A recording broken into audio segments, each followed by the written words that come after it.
and gentlemen, it's The Weekender with your host, Adam Rank. What's up, everybody? Welcome to Week 3 of The Weekender presented by Coors Light. Thanks again for joining in, and thanks to all of you who participated in Team Tom Sula. Here are our top submissions. Globo Jim, love the idea here. Not Dick Buckus, that's Tom Selleck.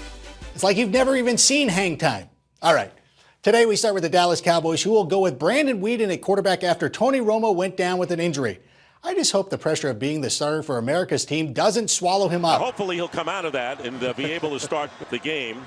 Did you know that Weeden's actually older than Aaron Rodgers? I know, it's weird, but if you think about it, it's been forever since he started his fraternity president Robert Hoover in Animal House. Because the Cowboys decided that he needed insurance for old man Weeden, they traded for Matt Cassel. Really? Like, I'm sorry, Jerry. It's too bad you can't log onto the new dating website, QB Harmony. Let's see, Jerry's looking for a good-looking signal caller who's media savvy. Playoff wins are preferred but not required, and he makes as much news off the field as he does on it. Hey, look, here's your match. Tim from Santa Monica. On to the weekend ahead and things we're looking forward to the most. Let's start with the 0-2 Eagles, who are heading to New Jersey to play the 2-0 Jets. Eagles fans are so desperate for something to change in Philly, they are seeking divine intervention.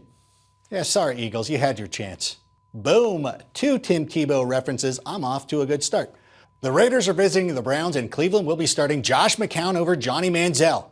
Johnny, you have nobody to blame but yourself. You committed the biggest sin a Browns quarterback could do. You won a football game.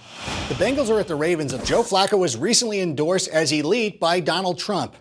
Yeah, remember when nobody took Joe Flacco seriously and then he went on to win a Super Bowl? Yeah, remember that when you go to the polls in November. The 0-2 Bears are heading to Seattle, and unfortunately for Chicago, Jay Cutler is out with an injury. I hate to say this, but the Bears are in quite a pickle. Sorry, hold that. What is that? Okay. I'm sorry. I'm getting word that the Pickle Lobby has sent us a cease and desist letter, so I'll just end this all by saying that this game will be an instant Vlasic. And finally, the Chargers pay a visit to the Vikings, who will be without their famed hero, Ragnar, the guy who rides out on the field before the games, goes around, does a little dance, gets everybody involved. I got to admit, guy's pretty cool. Definitely cooler than the Broncos mascot.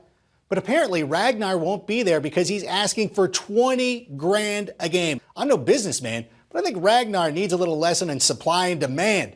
As if there's not another bearded guy in Minnesota willing to ride his Harley out into the stadium. You could walk out into the parking lot before any game, find a bunch of dudes listening to Dawkins, pounding 6-packs of Coors Light, and they would do it for free. I mean, Sturgis is only a state away. Minnesota could probably convince Christian Ponder to grow a beard and come back for less. So Ragnar, you've lost your Vikings privileges. You rode your hog too close to the sun, and now you must ride off into that sunset. And if you think you can do a better job, use the hashtag #NotMyRagnar, and we will be on the top of next week's show. And that's it for The Weekender. Thanks to Jim Tom Sula's mustache. I'll see you next week. Seriously, I'll grow out a beard. I'll do Ragnar.